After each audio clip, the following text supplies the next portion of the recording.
It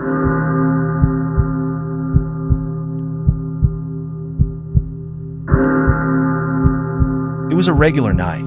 I was 14, and it was around 9 p.m. My little cousin and I were at his house, just the two of us. I was babysitting for the night while my mom and aunt were out shopping, and my dad and uncle were at the movies. It was one of those nights that felt so normal, almost boring.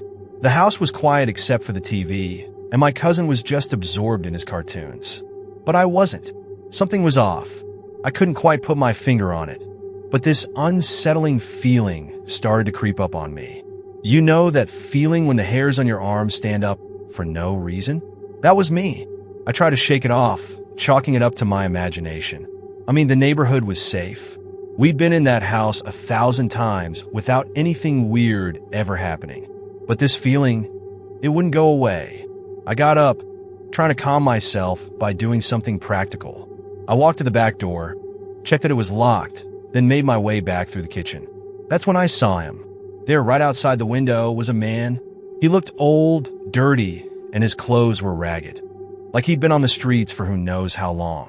His face was pressed against the glass, eyes wide, and he was staring into the house. He was staring at my cousin. Every instinct I had kicked in, fight or flight, right? But instead of panicking, I forced myself to act calm, like I hadn't even seen him. The last thing I wanted was for my cousin to freak out.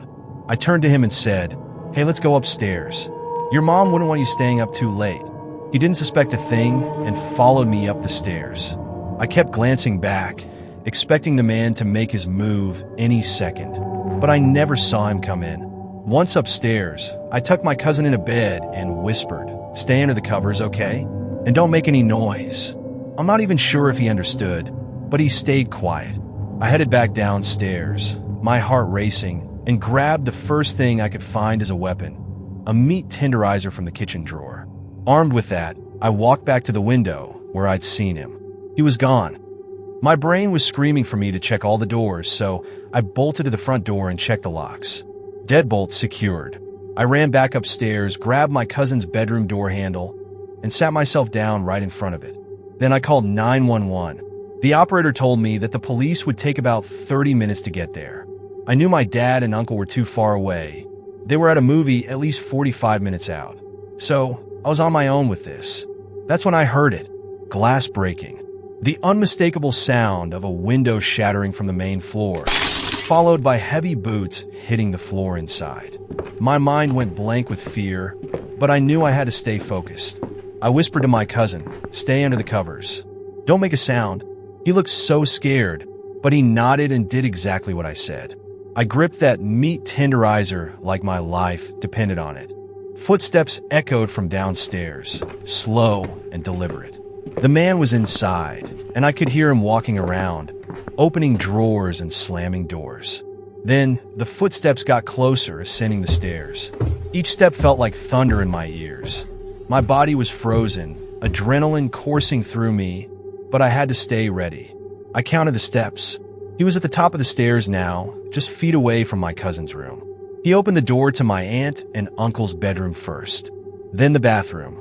It felt like a nightmare, like any second he would burst through the door and find us. But instead, I heard him walking back down the stairs, his boots thumping hard against the wooden steps. Then silence. A few minutes later, I heard the basement door creak open, and that's when I knew he was downstairs now, just lurking. It felt like hours, but eventually red and blue lights flashed through the windows. The police had arrived. They came in, guns drawn, and searched the house from top to bottom. They found him hiding in the basement. Turns out he'd escaped from a mental hospital 1 province away. He wasn't just a homeless man. He was dangerous. That night is still burned into my memory. And to this day, I'll never forget that feeling of knowing that someone was watching, waiting. I had the one bedroom in the house that wasn't on the second floor. My parents' house was a high ranch, so when you entered the house, it split off to 2 floors. 1/2 flight of stairs going upstairs and 1 downstairs. The downstairs level had the den, the garage, my bedroom, and a bathroom. The other 3 bedrooms in the house were all upstairs. Since I grew up the oldest and the only boy in the house with two sisters, I got the room downstairs because it was the biggest and technically the coolest room. After I turned 10, my parents gave my twin bed to my little sister, and I got a full-size bed, which was a bit of an upgrade because the room was big and could certainly fit a bigger bed. When I was 12, my little sisters were around 5 and 8. So at this age, I would be allowed home alone, but my 5-year-old sister wouldn't be left alone with me. And my 8-year-old sister would only be left alone with me if my parents weren't going to be gone for too long. If they'd be gone for longer periods of the day, then one of my parents would take both of my sisters. For this short period of time, I'd say like 3 nights in a row, maybe a little more, I was waking up in the middle of the night for no reason, and I'd have trouble falling back asleep. Considering I was 12 years old, I knew I shouldn't have been having sleeping problems at that age.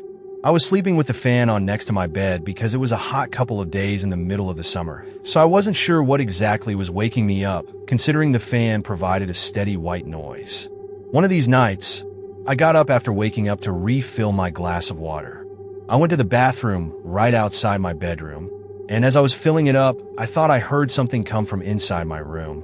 I turned off the faucet and then listened, but now there was nothing, the sound of the fan. I walked to the doorway in my bedroom, and I couldn't tell what it was, but something was creeping me out about my room now. I went upstairs to the living room and decided to sleep on the couch that night. I fell asleep eventually, but that same night again, I woke up, this time to noises from the kitchen. I saw the glow of the light from the fridge and the sounds of someone rummaging through it. The way that floor was set up had the kitchen out of view from the couch in the living room. I couldn't see who was there. I heard the fridge door eventually shut, then footsteps walk away and downstairs. I was drowsy and went back to sleep.